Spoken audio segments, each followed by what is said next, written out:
বরগুনার তালতলী উপজেলার দক্ষিণে এগিয়ে গেলেই দেখা মেলে এক অপূর্ব সুন্দর সমুদ্র সৈকতের, যার নাম নিদ্রার চর।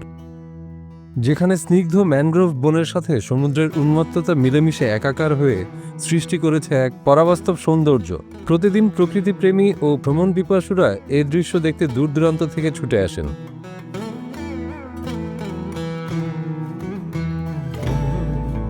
প্রাকৃতিক সৌন্দর্যে ভরা এই সৈকতের একদিকে সাগর, অপরদিকে নদী এবং মাঝখানে কেওড়া ও ঝাউবনে ঘেরা মোহনীয় সবুজ পরিবেশ। এখানকার জোয়ার ভাটার খেলা, সবুজ ঘাসের বিস্তীর্ণ প্রান্তর এবং গাছের শ্বাসমূলের সমারোহ পর্যটকদের বিমোহিত করে। স্থানীয়দের মুখে মুখে এই সৈকত নিদ্রার চর বা ডিসি পয়েন্ট নামে পরিচিত। নিদ্রার চর একটা নতুন জায়গা, এখানে এসে খুব ভালো লাগছে। বিশেষ করে সমুদ্র এবং এই যে কেওড়া গাছের যে বনভূমি, এটা খুবই সুন্দর, চমৎকার। এবং আজকের ওয়েদার অনেক সুন্দর, মেঘলা আকাশ, খুব ভালো লাগছে এবং জেন্টেল ব্রিজও আছে।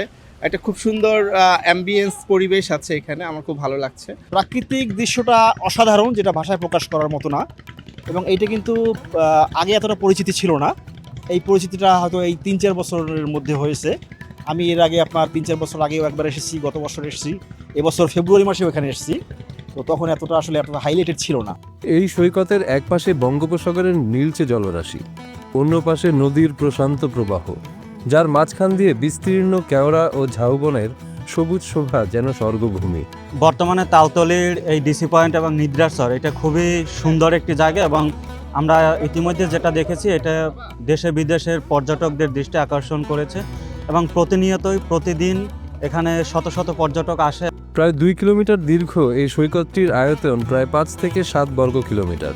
বর্ষাকালে চরের কিছু অংশ ডুবে গিয়ে অন্য এক আবহ তৈরি করে। শীতকালে নিদ্রার চর আরও মনোমুগ্ধকর হয়ে ওঠে। জায়গাটা অনেক সুন্দর, দেখার মতো, দর্শনার্থীরও ভিড় অনেক।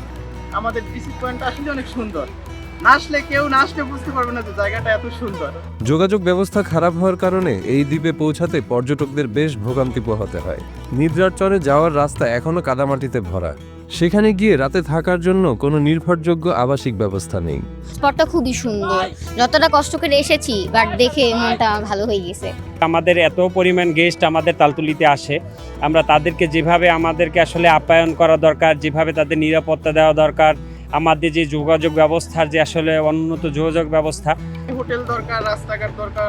রাস্তাঘাট হলে, হোটেল হলে আসলে আরো ভালো হতো। বর্ষা সিজনে খুবই ভঙ্গুর অবস্থায় থাকে, যা বিশেষ করে আপনার মহিলা মানুষ বা বাচ্চা কাচ্চা নিয়ে চলাচল করাটা খুবই একটা বিপজ্জনক পর্যায়ে পড়ে।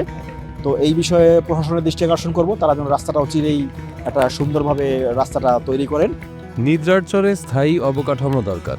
সেখানে শৌচাগার, বিশ্রামাগার, পর্যটক তথ্য কেন্দ্র, হোটেল, মোটেল ইত্যাদি হয়ে গেলে পর্যটকরা গিয়ে দিনরাত অপরূপ প্রাকৃতিক সৌন্দর্য উপভোগ করতে পারবেন।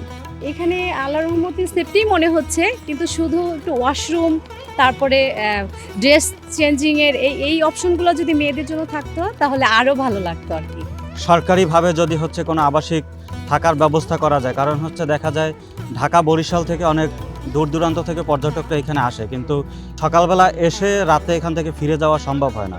তো এইখানে যদি সরকারিভাবে থাকার কোনো ব্যবস্থা করা যায় তাহলে তাদের জন্য যেমন ভালো হবে, পাশাপাশি এই বরগুনার পর্যটন এলাকা হিসাবে এটি আরও সমৃদ্ধ হবে। স্থানীয়দের মতে নিদ্রার চর একটি সম্ভাবনাময় পর্যটন কেন্দ্র। যাতায়াত ব্যবস্থার উন্নয়ন ও পরিষ্কার পরিচ্ছন্নতা নিশ্চিত করলে এই সৈকতে এসে আরও অনেক পর্যটক নয়নাভিরাম সৌন্দর্য উপভোগ করতে পারবেন। বরগুনার আসলে অপার সৌন্দর্যের একটা স্থান। নারীদের ক্ষেত্রে আমরা দেখলাম যে মোটামুটি ভালোই, কোনো প্রবলেম নেই আসার ক্ষেত্রে, কিন্তু আপনার যে যাতায়াত যে ব্যবস্থা, অত্যন্ত জঘন্য ব্যবস্থা। আমরা সেই সকাল 6টা থেকে বরগুনা থেকে রওনা দিছি, এখানে আসতে প্রায় আমাদের 11টা লেগে গেছে।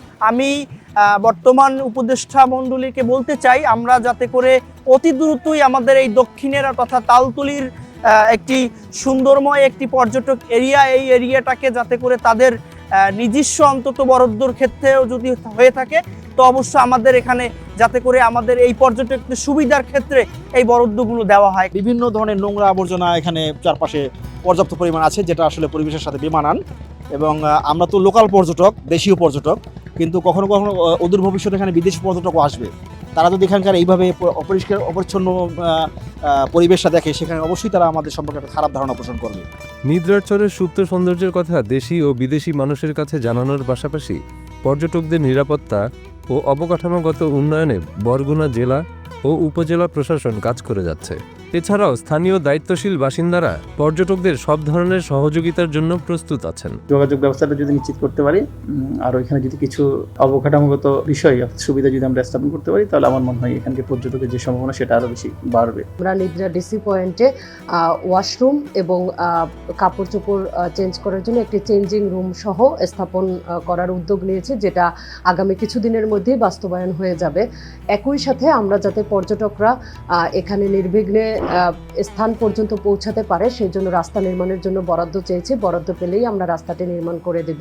যারা ব্যবসায়ী আছেন তাদেরকে কোনো অতিরিক্ত কোনো চার্জ ব্যবসায়ী যারা কেনাবেচা করতে পারবে না। বাইক রাখা বা কোনো হেলমেট কোনো কিছু রাখলে তার কোনো চার্জ নাই। নিদ্রার চরের খুব কাছেই রয়েছে শুভ সন্ধ্যা সমুদ্র সৈকত, যেখানে প্রতি বছর আকর্ষণীয় জোছনা উৎসব আয়োজিত হয়। এছাড়াও বেশ কাছাকাছি আছে ট্যাংরাগিরি ম্যানগ্রোভ বন, হাতড়ার চর এবং সোনাকাটা ইকো পার্ক, যা নিদ্রার চরকে একটি পর্যটন গন্তব্য বানিয়ে ফেলেছে। এই সূর্য অস্ত দেখা যায় এবং এর সৌন্দর্য খুব ভালো। এখানে কোনো ভয়াবহের কোনো কারণ নাই। আমাদের এই নিদ্রা ডিসি পয়েন্টে মানে অল সাইডে আমরা যারা এখানে আসি আমাদের পক্ষ থেকে এদেরকে আহ্বান জানাই তারা যেন আসে। আমরা কোনো তাদের মেহমানদারি যত ভালো আমরা এটা করবো তাদের।